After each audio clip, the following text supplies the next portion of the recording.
Bonjour, bonjour les gars, comment allez-vous? J'espère que vous allez tous bien. Bonjour, bonsoir de partout, ou plutôt au moment où vous allez voir cette formation. Ok, donc nous allons sans plus tarder entrer dans le vif du sujet. Ok, nous sommes là pour une formation en crypto-monnaie. Ok, une formation gratuite où vous allez apprendre à acheter vos propres crypto-monnaies, à bien les garder, à les sécuriser. Et à la fin, on aura un bonus où je vais vous donner une analyse de au moins 4 à 5 cryptos en 2026 dans lesquels vous pourrez investir. Ok, on va faire une analyse bien détaillée et je vais vous dire des raisons. Et vous-même, vous allez décider si vous investissez ou pas. Ok, mais avant d'arriver là-bas, je vais d'abord vous présenter les différentes étapes de cette formation gratuite. Ok, euh, ce sont des choses que on paie pour avoir. Ok, mais nous allons le faire gratuit. Okay. On estime que cette partie ou ce niveau de connaissance doit être accessible à toute personne, à tout jeune, à tout humain, okay, dans ce 21e siècle. Okay. Vous devez comprendre, vous devez savoir comment est-ce que le numérique ou l'argent numérique fonctionne. C'est très, très capital. Donc, on va partir, on va un peu balayer les différents points de cette formation. Okay. Donc, en première partie, nous allons parler de qu'est-ce qu'une crypto-monnaie. Ok, nous aurons une définition simple et claire de ce que c'est que la crypto-monnaie et pourquoi est-ce qu'elle existe. Ok, voilà, on va parler un peu, expliquer pourquoi est-ce que la crypto-monnaie existe et tout ça. Euh, le point 2 sera pourquoi Bitcoin a été créé. Donc, je sais que vous savez déjà que la première crypto-monnaie que nous avons, c'est le Bitcoin. Donc, nous allons travailler à savoir pourquoi est-ce qu'elle a été créée. Ok, ok. Donc, c'est ça ici. Pourquoi est-ce que le Bitcoin a été créé? Et nous avons notre troisième chapitre ici, ok, qui est comprendre la blockchain simplement, ok. Donc, ce sont des explications simples du fonctionnement de la blockchain et pourquoi est-ce qu'elle est sécurisée et transparente. On va vous expliquer au fait. Beaucoup de personnes ne savent même pas que la blockchain, ce n'est pas juste pour la crypto-monnaie. Il y a beaucoup de choses qu'on peut faire avec la crypto-monnaie. Ceux qui sont dans la comptabilité, on peut utiliser la crypto-monnaie pour, pour faire une levée de fonds, garder bien son argent, garder bien l'argent, sécuriser le trésor que vous avez, le trésor que vous êtes en train de lever, okay, les fonds que vous êtes en train de lever. La crypto-monnaie ou l'espace de la blockchain a la capacité de sécuriser l'argent là et faire en sorte qu'il n'y ait pas de détournement. D'accord? Donc, c'est tout un programme, une programmation que vous allez faire dans la blockchain. Beaucoup de personnes ne savent pas ça. Donc, il y a beaucoup de choses. Donc, le chapitre 4 sera comment fonctionne une transaction crypto. Ok, je vais aller très rapidement. Ok, le chapitre 5 sera les différents types de crypto. Ok, nous allons voir les différents types de crypto. Bitcoin est la première crypto. La deuxième crypto, c'est l'Ethereum. Ok, et nous allons expliquer la différence entre ces crypto-monnaies-là. Ok, et je pense que nous allons comprendre quelque chose de très, très, très important. Euh, et la dernière étape sera de euh, euh, les opportunités, les risques du marché crypto. Okay? Le marché de crypto présente des opportunités, mais aussi des risques. Okay? Voilà. Il y a des opportunités qui se présentent, mais il y a aussi des risques, okay, qui se présentent. J'ai oublié de mentionner quelque chose. Dans le chapitre 4, on va vous apprendre comment faire les transactions. Okay? Comment acheter. C'est là qu'on va parler de comment acheter sa crypto, les différents wallets dont vous avez besoin, les portefeuilles dont vous avez besoin. On va expliquer tout ça et on va vous aider pragmatiquement avec des exemples pragmatiques pour que vous voyez comment est-ce que ça se passe. OK? Donc, c'est un peu ça pour la présentation. Euh, euh, Maintenant, nous allons aller à la première partie qui est qu'est-ce que la crypto-monnaie? D'accord? Beaucoup de personnes, on entend parler de la crypto-monnaie, on se demande, mais c'est quoi? C'est quoi la crypto? C'est quoi la crypto? OK? La définition simple que vous devez garder en vous ou avec vous, c'est la crypto-monnaie est de l'argent 100% numérique. OK? C'est des jetons. OK? C'est de l'argent numérique. OK? OK? C'est de l'argent numérique. Quand on parle d'argent, dans le monde, dans le système de la finance, quand on parle d'argent, c'est un moyen par lequel on a un pouvoir d'achat. OK? Voilà. Donc, cela veut dire qu'elle n'existe pas physiquement. OK? Il n'y a pas de pièces, il n'y a pas de billets. OK? Il n'y a pas de billets qui sont imprimés comme on a avec les banques centrales. D'accord? Voilà. On dit elle a été créée et transférée en ligne grâce à la technologie blockchain. Donc, tout s'est fait en ligne.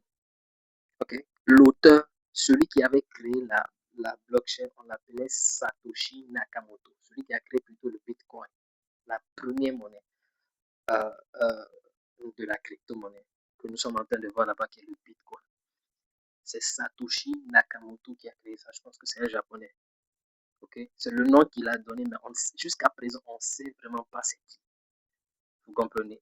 Et il a décidé de rester anonyme pour que euh, euh, son projet puisse fonctionner, pour que la crypto devienne quelque chose de décentralisé, qu'il n'y ait pas de contrôle dessus.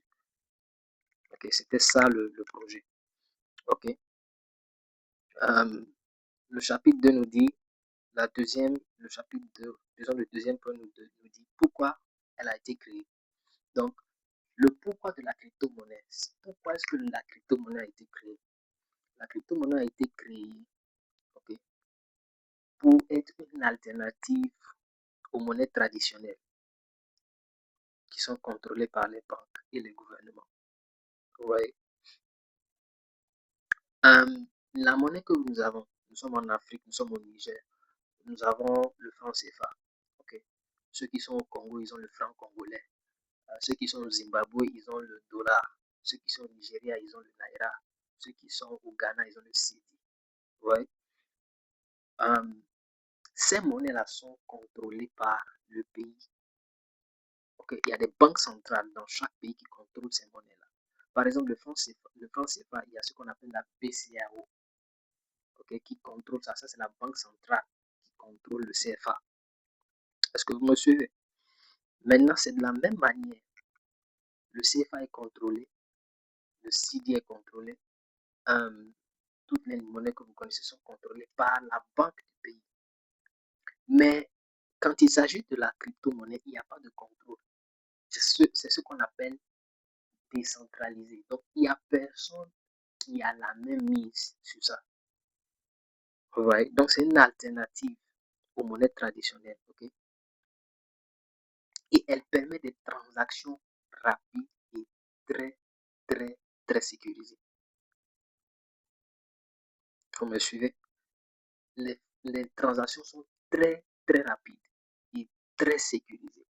C'est pas quelque chose où tu as besoin d'aller à la banque forcément. Ah, tu vas aller rester là-bas et tu vas passer du temps, remplir un formulaire, faire la queue. Il n'y a pas tout ça. Dès que tu as l'adresse de la personne, tu vas dans ton portefeuille, tu recharges ton portefeuille, tu prends son adresse, tu mets le montant que tu vas envoyer, tu vérifies que l'adresse est correcte et que ça correspond avec le réseau. Et tu envoies. C'est aussi simple. À la minute près, la personne reçoit son argent. Quel qu'en soit le pays sur lequel que cette personne est. Donc, il n'y a pas cette histoire de non, donne-moi le pays dans lequel tu es. Non, non, non. Ok, la crypto-monnaie n'est pas reliée, n'est pas euh, soumis aux lois des différents pays, là, des juridictions là, non. Ok, vous voyez, on dit pour donner plus de liberté et de contrôle aux utilisateurs sur leur argent. Donc, il faut comprendre quelque chose. Avec la crypto-monnaie, tu peux retirer ton argent quand tu veux, où tu veux, quand ça te plaît. Mais avec les banques traditionnelles que nous avons, il y a même avec ton argent à la banque, on va te dire qu'il y a un montant que tu ne peux pas retirer. Il y a un quota qu'on te donne. Toi, avec ton argent, on te met des restrictions. Et ça arrivé plusieurs fois. Il y a des fois même, tu vas à la banque, on te dit qu'il n'y a pas de liquidité aujourd'hui. Tu fais quoi? Donc, si ta famille meurt, tu fais quoi? Si tu avais un sérieux problème de santé qui était urgent, tu vas faire comment? Tu as ton argent, mais tu ne peux pas le retirer. Mais avec les crypto-monnaies, c'est pas comme ça. Tu retires ton argent quand tu veux. Il n'y a personne qui contrôle ça. Au fait, la blockchain est un système, ok, c'est un système qui s'auto-contrôle, ok. C'est comme une technologie où il n'y a personne qui peut contrôler ça.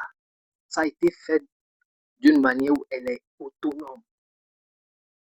Est-ce que vous comprenez? Elle est autonome. Maintenant, on parle au troisième de ses caractéristiques clés. Donc, les caractéristiques clés de la crypto-monnaie sont sécurisées, protégées par la cryptographie, difficiles à falsifier. Vous voyez, il n'y a pas de falsification là-bas. Décentralisée. Voilà. Aucune banque ou gouvernement ne contrôle le réseau. OK? Transparente. Toutes les transactions sont enregistrées sur la blockchain et vérifiables. OK? Toutes les transactions que vous faites sont enregistrées sur la blockchain et vérifiables. OK? Rapide et accessible. Envoyer de l'argent partout dans tout le monde 24 sur 24 selon le réseau. Quand on parle de réseau, je vais vous expliquer ce que c'est qu'un réseau et tout ça. OK? Voilà. Euh, euh, Voici les exemples de crypto-monnaies que nous avons. Nous avons le Bitcoin qui est la première crypto-monnaie et la plus connue. Réserve de valeur digitale. Okay? Aujourd'hui, le Bitcoin est considéré comme l'or numérique. Okay? Voilà. Elle a même plus de valeur sur la bourse nationale et internationale plutôt que l'or. Okay? Aujourd'hui, le Bitcoin est à 60 000. En janvier, le Bitcoin a fait 120 000 $. Vous voyez, l'or est à combien? L'or est à 4 000, 3 500 $ présentement. Vous voyez que c'est quelque chose. On a l'Ethereum, des plateformes qui permettent de créer des applications décentralisées. Okay? Ethereum est là pour créer des applications décentralisées. Vous voyez, c'est le but de cette crypto-monnaie, ça, avec son système dans la blockchain. Okay? L'USDT, c'est quoi? C'est un stable coin adossé au dollar. Okay? Donc, je pense qu'on va déjà aller dans ça. Il y a ce qu'on appelle les stablecoins. Les stablecoins, ce sont des cryptos qui sont adossés au dollar, où il y a une certaine stabilité, il n'y a pas de volatilité comme sur les autres cryptos. Ok, donc généralement, quand tu veux garder ton argent et que tu ne veux pas qu'il y ait des fluctuations, c'est ce genre de cryptos que tu achètes. On les appelle les stablecoins. Il y a l'USDT, il y a l'USDC aussi. Ok, ok. Voilà. Maintenant, il y a ce qu'on appelle les altcoins. Ok. Tous les autres crypto-monnaies, plus de 20 000 existants. Il y a plus de 20 000. 20 000 même, c'est peu. Il y en a plein. Il y en a plein. OK? Il y a ce qu'on appelle les Solana. Il y a quoi encore? Il y a les Polygon. Il y a les BNB, Smart Chain. OK? Voilà. Donc, il y a ce qu'on appelle les stablecoins. OK? Et il y a ce qu'on appelle les coins d'utilité. Utility coin. Donc, ce sont des cryptos basés sur un projet. OK? Par exemple, Bitcoin, c'est une utility token. OK? Donc, elle est conçue pour garder, c'est une valeur refuge numérique. C'est ça le but, au fait. Vous voyez? Maintenant, Ethereum, c'est quoi sa base? C'est aussi un utility token. Okay? C'est une crypto d'utilité. Mais elle se spécialise dans la création des applications décentralisées. Vous voyez?